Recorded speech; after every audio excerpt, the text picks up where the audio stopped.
Hey there, synth drones. Today we're going to talk about the most important thing you have in your synth studio.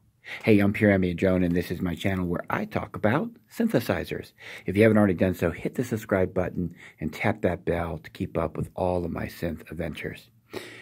Well, what is the most important thing you can have in your synth studio? I'm going to cut right to the chase and tell you, it's patience. That's right, patience.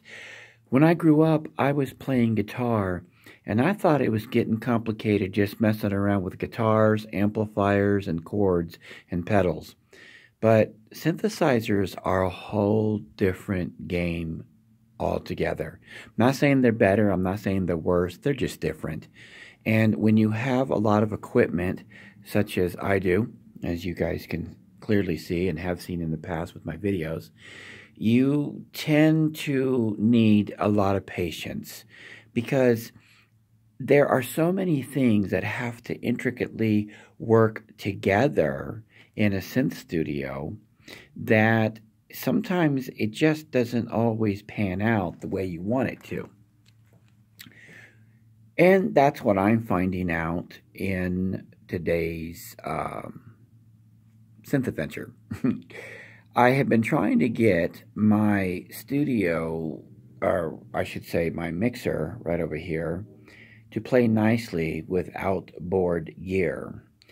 And all I am getting is hums and hisses, and it can be frustrating tracking down where the hum's coming from. And you know, you're thinking, well, look at all the wires on the floor, but the wires that you mostly see, they're not even connected, and there's something else going on. I'm not exactly sure what it is. I think it's dirty electricity. But I've got some things on order so that I can take care of that problem. But you know, when you're doing a rewiring, a studio redo, you need patience. And then when you're operating a studio of this size, you need patience. And, you know, I've got work to do. I've got to get things done. I've got people waiting for tracks. And it's not always easy to work around those deadlines when you have a problem with the gear or the way the gear is hooked up. And then, of course, you know, there's life too. You know, I'm a husband, and I have a patient wife. I got to say that much. But and I'm patient pretty much. I like to say I am, or I wouldn't be able to have all this gear in the order that it is. And I like to think that everything is working pretty good. I can still record. I just can't get some of the outboard stuff to come out as clean as I would like. But I can still work around it. That's because of patience.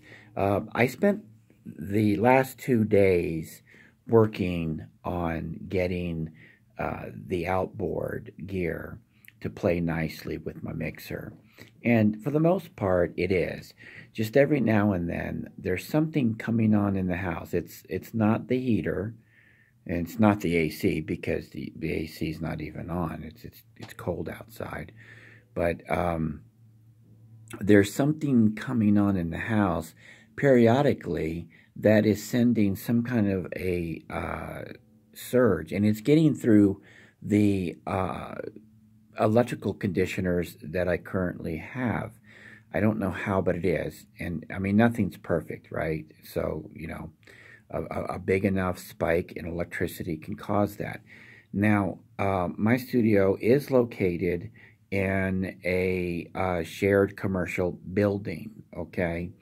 So it may not be anything here. I say the house, but it's where I house my studio. But it may be one of my neighbors. There is a shop next door that, yeah, they do haircuts. And maybe their blow dryers are coming on, I'm assuming. It is a beauty shop.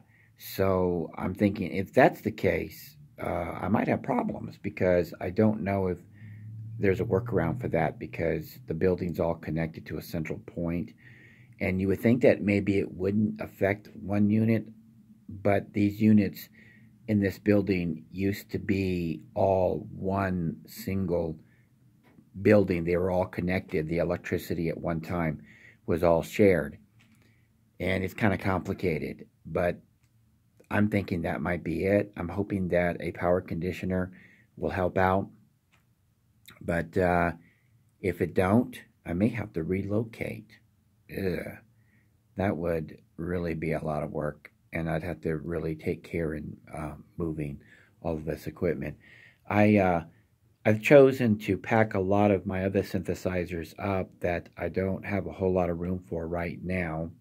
So right now I'm working with what you see here. And I do have quite a few other synthesizers that I'm just going to store away in safe packaging until I can get this electrical problem worked at and solved in case I do have to relocate the studio.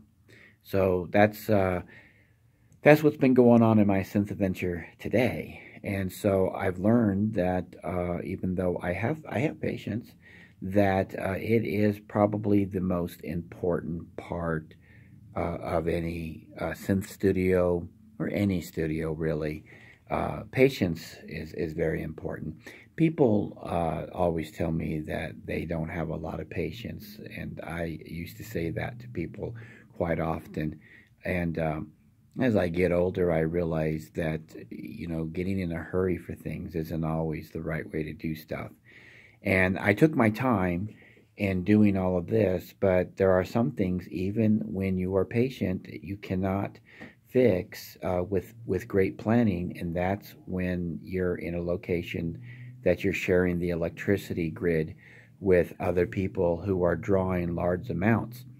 I've talked to a few people who know something about electricity, and the best answer I've gotten is that if it's coming from next door, they're pulling a large amount from the transformer for this building, and there is a transformer that's right outside our doors out the back that's for this building. It may be for other buildings too, but it is connected to this building, and they're turning their power on, you know, using it suddenly. It could be 1 or 2, 3 or 4 different devices, who knows, coming on and spiking the power. That is a possibility, is what I heard. But whatever's causing it, you know, I've got to find a workaround for it, because I really like to use some of this outboard gear that I haven't had a chance to use. But anyway, that is my synth adventure for today. I'm looking forward to getting everything going and playing some Rev 2 for you guys. I just want to make sure that I get everything done. I have been so busy, guys, and I know you guys want to hear it, you know, and I know there's other videos out there about the Rev 2, but I'd really like to share what I've discovered on it with you guys, play some presets for you and some other custom presets that I've done. But I've just been so busy, and, you know, I appreciate you guys being patient with me, right? Because that's the most important thing I can think of today for a synth studio. Anyways, thanks for joining me, and leave a comment. Love to hear from you guys. If you haven't already done so, hit the subscribe button, tap the bell, and until next time, keep calm and synth on.